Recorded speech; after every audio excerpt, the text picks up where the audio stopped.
usipitwe na matukio mbalimbali na uwe wa kwanza kutazama video zetu, tafadhali bonyeza neno subscribe hapo chini ya video hii, kisha bonyeza alama ya kengele itakayotokea. Asante. Neema na amani zitokazo kwa Mungu wetu na kwa Bwana wetu Yesu Kristo zikae nasi sote tunaposikia neno lake. Amen. Tumepewa neno la mahubiri kwa siku hii ya leo kutoka kitabu cha Ufunuo wa Yohana sura ile ya 7 mstari wa 9 hadi ule wa 12. Nami nasoma neno hili katika jina la Bwana. Baada ya hayo nikaona, natazama mkutano mkubwa sana ambao hapana mtu awezaye kuuhesabu, watu wa kila taifa na kabila na jamaa na lugha, wamesimama mbele ya kile kiti cha enzi na mbele ya mwana-kondoo. Wamevikwa mavazi meupe, wana matawi ya mitende mikononi mwao, wakilia kwa sauti kuu wakisema, wokovu una Mungu wetu aketie katika kiti cha enzi na mwana-kondoo. Na malaika wote walikuwa wakisimama pande zote za kile kiti cha enzi na za hao wazee na za wale wenye uhai wanne, nao wakaanguka kifulifuli mbele ya kile kiti cha enzi, wakamsujudu Mungu wakisema, Amina. Baraka na utukufu na hekima na shukrani na heshima na uweza na nguvu zina Mungu wetu hata milele na milele. Amina. Neno la Bwana. Asante Mungu Baba, kwa kuwa wewe ndiye mwenye enzi, utukufu wote na mamlaka, sifa na tukuzo, heshima zote kweli Mungu zina kuendea wewe, kwa kuwa wewe ndiye Mungu pekee ustahilie kuabudiwa. Na hivyo Bwana, umetukusanya hapa siku hii kama kundi lako ulilolinunua kwa damu ya mwana wako mpendwa Yesu Kristo. Tunakuomba Mungu, kwa neno hili endelee kututazamisha yale ambayo umeweka kwa ajili yetu, ambapo tutakaa mbele ya kiti chako cha enzi tukiungana na watakatifu wote kukushangilia na kukusifu daima. Tuwezeshe Mungu kuvipiga vita vilivyo vizuri katika dunia hii hata tutakapofika kwako. Amen. Tunamshukuru Mungu kwamba ametujalia siku hii kwa neema yake. Ndugu wapendwa, leo tunaadhimisha ibada hii, na katika ibada hii tutamstaafisha kwa heshima Mchungaji Fred Njama, ambaye kwa miaka mingi kama tulivyosikia miaka 37 ametumika katika shamba la Bwana akilichunga na kulilisha kundi la Bwana. Pendwa Mchungaji Njama, tunamshukuru Mungu kwa utunzaji wake na kwa utumishi wako. Tunakupongeza na tunakutakia maisha mema katika kustaafu kwako. Wapendwa washarika wa usharika huu wa Kiboroloni, niseme asanteni sana kwa maandalizi mazuri ya siku hii. Ninajua kwamba mmefanya kazi kubwa hata mkaweza kufikisha hapa ambapo tumefikia. Asanteni sana, nasema Mungu awabariki sana watu wake. Ndugu wapendwa, leo ni siku ya watakatifu wote, na hapa tunaadhimisha siku hii tukitafakarishwa kuhusu kusanyiko kubwa la watakatifu wote litakalokuwa kule mbinguni mbele ya kiti cha enzi cha Mungu na mwana-kondoo. Kusanyiko la watakatifu wote. Yohana akiwa kifungoni katika kisiwa cha Patmos alipewa ufunuo kuhusu mambo yatakayotokea hapo mwisho wa dunia utakapofika. Anasema kutakuwako vita kuu kati ya malaika watakatifu wakipigana na Ibilisi na malaika zake. Yohana akaonyeshwa jinsi ambavyo itakuwa vita kuu hiyo, na Ibilisi atashindwa na kuangamizwa kabisa, yeye na malaika zake na wafuasi wake wote. Naambiwa hawa watatupwa katika ziwa la moto uwakao milele. Na hapo Yohana akaonyeshwa ndipo Yesu Kristo mwana wa Mungu aliye hai atajitwalia utukufu na ushindi na mamlaka. Na hapo ndipo atakapowakusanya wale wote mbele ya kiti cha enzi. Na hapo ndipo kusanyiko la watakatifu wote litakapokaa likimsifu Mungu na kumtukuza Mungu kwa shangwe kuu isiyo na kifani wala isiyo na mwisho. Bwana asifiwe. Shangwe kuu, kusanyiko kuu, sauti kuu, wakisema wokovu una Mungu wetu aketie katika kiti cha enzi na mwana kondoo. Yohana akaonyeshwa hayo. Ukisoma katika mlango wake wa mwisho wa ufunuo wake, Yesu Kristo mwenyewe ndiye anamwambia, haya nimekufunulia. Ni mimi Yesu nimekufunulia, na haya yatakuwa hakika. Ndugu zangu wapendwa, kuna siku, kuna nyakati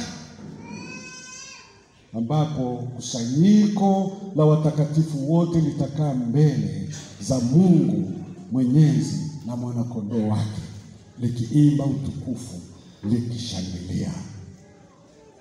Katika mistari iliyotangulia, Yohana akaonyeshwa kuwa kusanyiko hilo litakuwa la watakatifu kutoka mataifa yote. Utakuwa ni mkutano mkubwa sana, anasema mkutano mkubwa sana ambao hapana mtu awezaye kuhesabu. Watu wa kila taifa na kabila na jamaa na lugha. Kila taifa, jamaa na lugha.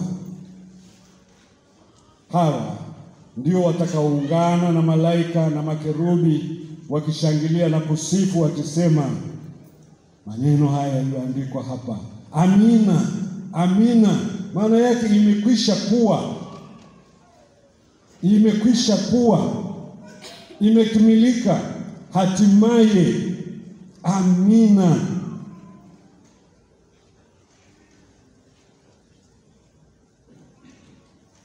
Na maneno na wimbo watakaokuwa wanaimba kwa pamoja ni huu wa kumtukuza Mungu: baraka na utukufu na hekima na shukrani na heshima na uweza na nguvu zina Mungu wetu milele na milele.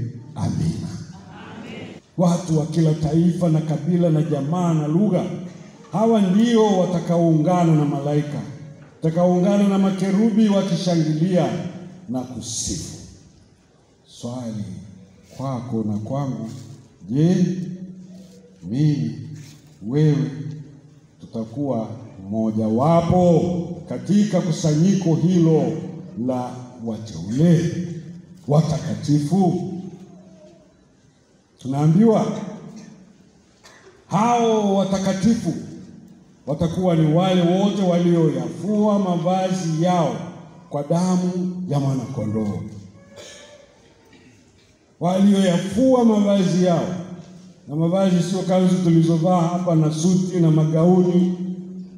Mavazi yao, mioyo yao kwa damu ya mwana kondoo. Jana akaonyesha, akaona wakasema wamevaa mavazi meupe meupe. Swahili tunasema meupe pe. Na alipouliza kauliza, je, unaona hao? Ndio. Unafahamu ni akina nani? Akasema, mimi sijui, wewe wajua. Ndio akaambiwa, hao na waona wenye mavazi meupe ni wale waliofua mavazi yao kwa damu ya mwana-kondoo, wale waliotoka katika dhiki kuu, waliomwamini na kumfuata Yesu na kuvumilia mateso na shida walipokuwa duniani kwa ajili ya Yesu.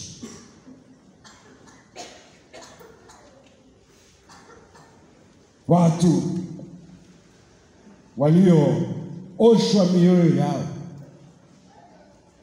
dhambi zao kuondolewa, watu ambao kwa ajili ya damu ya Yesu mioyo yao haikuwa na mawaa, haikuwa na uchafu ndani yake. Na Biblia kwenye Injili ya Mathayo inasema, heri wenye moyo safi, maana wao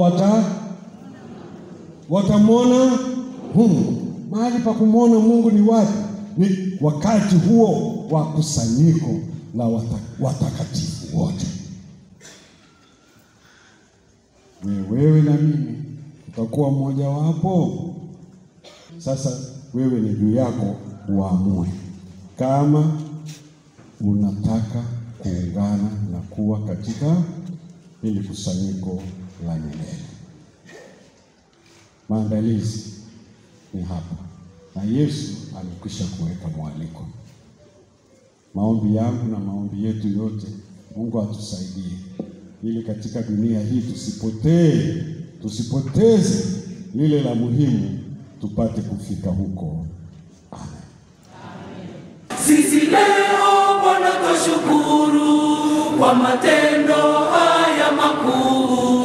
Ni mchungaji kusafishwa aliyefanya kazi mbele zako, madhabahu ni matakatifu.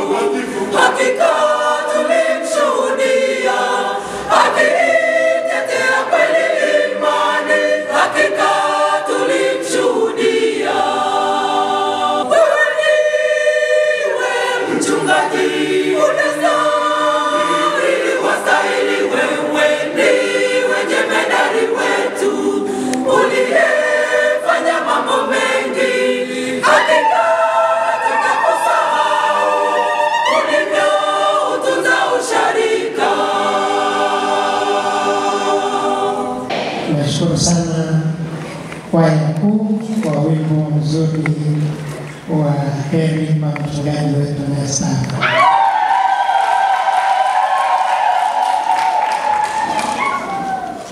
Ninasoma historia ya huduma ya mchungaji Freddy Stephen Njama ambayo inasomwa leo tarehe 2 Novemba mwaka huu 2025 katika ibada ya kumstaafisha rasmi ambayo itafanywa na mkuu wa Dayosisi ya Kaskazini, Mheshimiwa Baba Askofu Dr. Frederick Onaeli Shaw.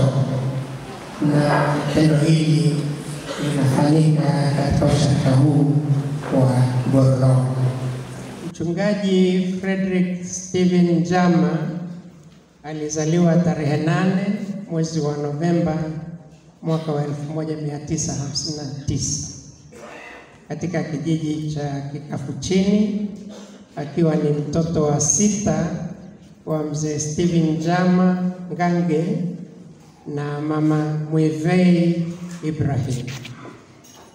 Mchungaji Fred Stephen Njama alibatizwa tarehe 11 Januari mwaka wa 1960 katika usharika wa Arusha Chini, na alipata kipaimara tarehe 24 Disemba mwaka wa 1980 katika usharika huu wa Arusha Chini. Maisha yake ya ndoa, mchungaji Frederick Stephen Njama alifunga ndoa na mchungaji Jocelyn Freddy Njama tarehe 1 Julai mwaka wa 1989 katika usharika wa Arusha chini. Na katika unyumba wao Mungu amewajalia watoto wawili wa kiume, mmoja jina lake ni Steven na mwingine ni Manuel, lakini pia Mungu amewapa baraka ya wajukuu kama tulivyoona. Elimu ya mchungaji Frederick Stephen Njama. Mwaka wa 1968 hadi 76 alipata elimu ya msingi katika shule za msingi za Mijongweni na Kiungi. Mwaka 1977 hadi 1980 alipata elimu ya sekondari katika shule ya sekondari ya Tosa Maganga kuanzia kidato cha kwanza hadi cha 4. Na mwaka 1983 hadi 87 alisoma chuo cha Makumira na kupata cheti stashahada, yani diploma in theology.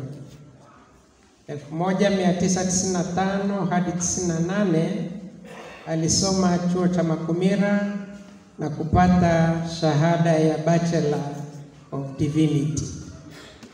Na mwaka 2002 alisomea kozi iliyojulikana kama Christian Witness, kozi iliyotolewa kule Jinja mjini karibu na mji wa Kampala nchini Uganda. Mwaka 2003 alisoma kozi ya Christian Evangelism Fellowship iliyokuwa inatolewa Arusha na Nairobi. Na mwaka wa 2004 hadi 2006 alirudi kusoma chuo cha Makumira ambapo sasa hivi ni chuo kikuu cha Tumaini, na akapata cheti cha uzamili ambacho ni Masters in Missiology. Alibarikiwa kuwa mchungaji mwaka tarehe 3 Januari mwaka 1988 katika usharika wa Kikarara. Kuhusu utumishi wa mchungaji Fred Njama, mwaka wa 1988 mpaka 90 alikuwa mchungaji kiongozi usharika wa Kondiki. Mwaka wa 1991 mpaka 92 alikuwa chaplain katika hospitali ya Kilutheri ya Machame, ambapo pia alikuwa mchungaji mwenza wa usharika wa Kwarungu. Na mwaka 1993 hadi 95 mchungaji Njama alikuwa mchungaji kiongozi usharika wa Kalali. Mwaka wa 1998 na hadi 2004 alikuwa mchungaji kiongozi katika usharika wa Makuna. Mwaka wa 2006 hadi 2008 alikuwa mratibu wa elimu ya Kikristo katika jimbo hili la Kilimanjaro Kati. Na mwaka 2008 hadi 2018 alikuwa mchungaji kiongozi usharika wa Karanga. Mwaka 2015 hadi 2020 alikuwa mkuu wa pili wa jimbo hili la Kilimanjaro Kati. Mwaka 2017 alikuwa mchungaji usharika wa Magadini kama wajibu wa ziada, wakati huo akiwa mkuu wa pili wa jimbo. Na mwaka 2018 hadi 24 alikuwa mchungaji kiongozi katika usharika huu wa Kiboroloni, ambako ndiko anakostaafia leo. Na Mungu alimpa majukumu mengine ya ziada. Amekuwa mwenyekiti wa bodi mbalimbali za shule za sekondari kama shule za Kiusa, Mtakuja, Kidia na katika vipindi tofauti. Na kama ilivyoeleza awali, mchungaji Fred Njama amekuwa mtumishi katika shamba la Bwana kwa muda wa miaka 37 kuanzia mwaka 1988 hadi anapostaafu. Wasifu wa mchungaji Fred Stephen Njama. Mchungaji Njama ni kiongozi anayejiamini, ni kiongozi ana nguvu kubwa ya ushawishi, na ni kiongozi ambaye anasimamia jambo lake mpaka likamilike. Hizo ndio wasifu mkuu wa mchungaji Njama. Shukrani. Tunamshukuru Mungu aliyemuita mchungaji Fred Steven Njama katika huduma hii shambani mwa Bwana kama mchungaji. Tunamshukuru Mungu kwa utumishi wake katika kanisa la Mungu. Mchungaji Frederick Steven Njama amehubiri, amefundisha na pia amelea wengi. Tunashukuru sana uongozi wa jimbo la Kilimanjaro Kati kwa mipango mizuri walioiweka ibada hii ya kumstaafisha, lakini pia tunashukuru uongozi wa usharika wa Kiboroloni pamoja na jamaa na marafiki kwa kufanikisha sikukuu hii ya kumstaafisha mchungaji Frederick Steven Njama, pamoja na mazingira ambayo yalikuwa ya utata kwenye kufanikisha siku hii, lakini Mungu amewezesha ikakamilika kwa mapenzi ya Mungu. Tunashukuru sharika zote ambazo mchungaji Fred Steven Njama anahudumu, na tunazishukuru sharika hizi kwa kushirikiana naye vema katika kazi ya Bwana na kushiriki kwao katika siku hii ya leo ya kumstaafisha kwa heshima. Zaidi ya yote, tunamshukuru sana mke wake Mama Jocelyn Njama kwa jinsi ambavyo umemtunza mchungaji Frederick Njama na kumwezesha kutimiza kazi ya Bwana kama Mungu alivyoelekeza. Tumeshukuru sana watoto, jamaa na marafiki kwa jinsi walivyomtia mchungaji moyo na hata akaweza kuifanya kazi ya Bwana kwa bidii bila ya kukata tamaa. Mama Njama, tunajua wewe ni mtumishi, lakini pamoja na utumishi wako uliweza pia kutimiza wajibu wa pili kama mke wa mchungaji na kumwezesha akaweza kufikia siku hii ya kustaafu kwa heshima. Tunakushukuru sana. Bwana Yesu asifiwe sana. Mwisho kabisa, tunamwomba Mungu aendelee kukutunza wewe mchungaji Fred Njama, mke wako Mama Jocelyn Njama, watoto wako na wajukuu, muendelee kuwa mfano wa kuigwa, na Mungu akujalie afya njema, amani na furaha wakati huu wa kustaafu kwako kwa heshima. Neno la Mungu hili linatoka katika Zaburi ya 71 mstari wa 18, linasema, na hata nikiwa mzee mwenye mvi, Mungu usiniache, hata niwaeleze watu wa kizazi hiki nguvu zako, na pia kila anayekuja nimweleze juu ya uwezo wako. Mheshimiwa Baba Askofu Mkuu wa Dayosisi ya Kaskazini, Mheshimiwa Msaidizi Askofu wa Dayosisi ya Kaskazini, Mheshimiwa Katibu Mkuu wa Dayosisi yetu, wakuu wangu wa majimbo pamoja na msaidizi wa mchungaji wangu ambao mlinivalia kanzu wakati wa kuingizwa, na leo mmekuja kunivalia wakati wa kustaafu kwangu. Wakristo wote kwa pamoja itifaki imezingatiwa. Nina furaha kiasi ambacho siwezi kusema kama nilivyosema, lakini nitasema yale ambayo kila mmoja atajua kutoka moyoni mwangu. Wimbo namba 51 fungu lile la 3. Alitunza Yesu zote hata nikifika njia panda, nikiona shaka aonyesha njia ya kufikia kwake. Na huyo ndiye Mungu ambaye nimekutumikia. Tangulizi.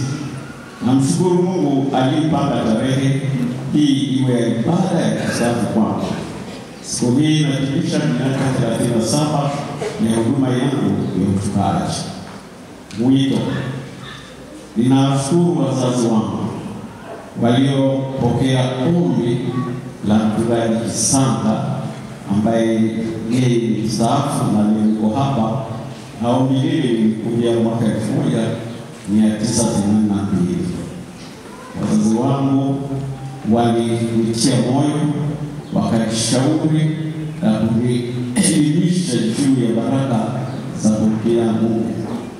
Na walifanya hivyo kwa sababu na mchungaji Kisanga anajua alipokuja mimi kwa mfanyabiashara. Na ushauri wao uliondoa hofu niliyokuwa nayo, na nikakubali kupokea ombi la usharika na kujiunga na chuo cha Makumira. Na wakati ule alipokuja, mmoja wa wazazi wangu ambaye alikuwa mama, alikuwa mwalimu wake wa Sunday school. Na mama yule kizaliwa nilikuta Sunday school na niliendelea kuhudumu akifa, alikuwa mwalimu wa Sunday school.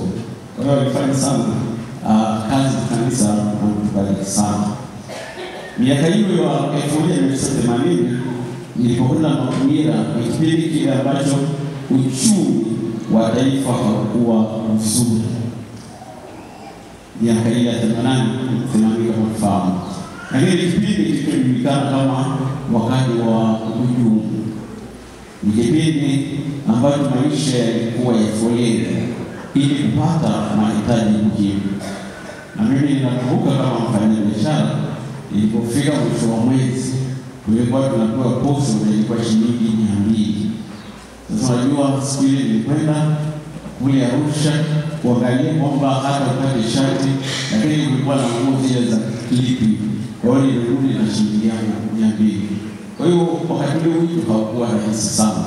Na hii kuweza kuendelea walihitajika watu ambao wanakushauri na wanakubeba katika maombi, na mchungaji Kisanga na mama walifanya kazi hiyo. Shukrani. Ninamshukuru Mungu aliyetembea nami kuanzia wito wangu, masomo yangu na kwenye huduma ya mchungaji. Mungu huyo alitembea nami wakati wa furaha na huzuni. Alinitia nguvu, alinipa majibu kwenye huduma yangu wakati nilipokosa majibu. Pia ninawashukuru wazazi wangu, ndugu zangu na wachungaji wenzangu kwa kusimamia wito wangu. 3, ninawashukuru viongozi wote niliofanya nao kazi katika kipindi kile cha huduma yangu. Sitamsahau alikuwa mwenyekiti kwenye kitabu yangu, Baba Askofu Erasto Kweka. Na mchungaji Kisanga nakumbuka alikuwa itapiwa na Yesu kwa sababu nilijibu maswali ili niende kwenye biashara yangu. Na Yesu yule mchungaji Kisanga kwa kweli kwa mwema sana, na mpaka leo kwa mwema. Na mimi namshukuru pia tulifanya kama mkuu wa jimbo, na mimi namshukuru Ulima Dala ambaye ni mwema kazi. Lakini ninamshukuru mchungaji Mwanishara. Wakati ule nilikuwa na miaka 28. Na wakati ule kwa miaka 28 kidogo nilikuwa mchungaji, haikuwa wakati. Nafikiri watu tuliingia na umri mdogo, ni mimi, Mbalimata, Askofu, miaka ile 20 ukiwa na miaka 20. Kwa hiyo tulitakiwa mtu kupitia nguvu. Na Baba Askofu Mwanishara kwa kweli alipitia nguvu sana. Mara nyingi kwa sababu alikuwa mwenyekiti wa misioni kwa msaidizi wa askofu, na mimi nilitoka sehemu ya misioni, kwa hiyo nilikaa na mimi kwa karibu. Na njua kakule mama yangu pia nifariki hii kule kusika, lakini ndio kupitia nguvu kabisa. Lakini kipekee ninakushukuru Baba Askofu Shoo. Nilipoingia madarakani kwa kipindi chote umekuwa ukinishauri. Shukrani za tano, mimi nataka kushukuru sharika zote nilizofanya kazi. Ninajua nisingeweza kuwa na furaha kama nisingeweza kuja. Ninamshukuru mchungaji wangu kiongozi, ulinibeba sana, mkuu wangu wa jimbo, na alikuwa katibu mkuu wa pili wa jimbo. Mimi nilifanya jimbo na nilikuwa na rafiki yangu, na huyu tulikutana makumina mara mbili, wakati wa diploma na wakati wa degree. Mchungaji alikuwa mkuu wa jimbo, lakini baadaye alikuwa msaidizi wa askofu. Mchungaji wetu Eligaya Saria, nashukuru sana mchungaji. Ni mtu wa moja, lakini kumshinda moja kisha tunakuwa marafiki. Ninashukuru uongozi kwa jumla wa jimbo kwa kushirikiana walionipa wakati wa huduma yangu pale Kigamboni, lakini pia mchungaji wangu Rema hata wakati huu. Ninashukuru kamati ya nyumbani. Nilipokwenda kwa Profesa Gilliard, kwa sababu nimefahamu kijana wangu, nilitaka awe mwenyekiti wangu. Sasa nilipoeleza nikajua kwamba atasema ana safari nyingi. Akasema hii ndio mchungaji, mimi nitafanya. Lakini akasema nitafanya nitakuwa vizuri. Mwishoni tuliingia kwenye haya machafuko. Kwa hiyo kweli mchungaji pamoja na kamati yake wamefanya vizuri sana. Kwa hiyo Profesa, mimi nakushukuru sana na watu wote shughulika, kwa sababu shule nilikwenda na gari yangu ya Corolla, na Profesa alisema hii gari imekaa mpaka ikafanana na wewe. Sasa tunafikiri zawadi ya leo itafanana na mimi.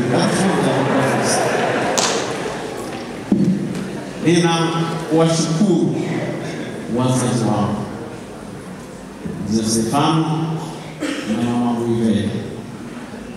Lakini mimi ninashukuru wakwe zangu. Mzee James ni mtu wa kanisa kwa kweli, sababu wakati hajapisizo. Hata na miaka 93 alitaka kufika kanisa. Mimi ninashukuru kwa sababu alinipa juisi ambaye alikuwa mke mzuri na mama mzuri, na nafikiri kama nakufurahia mimi na watoto na walikuwa wanafurahia. Mwisho nina last but one, na washukuru watoto. Sisi tumejaliwa kupata watoto kimsingi watatu: Steve, Imani na dada Martha. Ninamshukuru mke wangu Lucy. Ninakiri kwamba kama kuna mafanikio katika huduma yangu, Lucy una sehemu kubwa. Ninawashukuru ndugu zangu wa Tanga. Kwa kweli mimi sijua, lakini waliniambia tuweke kwenye ratiba. Ni surprise kwa sababu sikujua nini kitakachotokea. Ninawashukuru wote mliokuja. Mwisho kabisa, wote mliokuja na zawadi mlizozipata ni kwa neema. Mungu awabariki. Endelee kuniombea na mimi nitawaombea.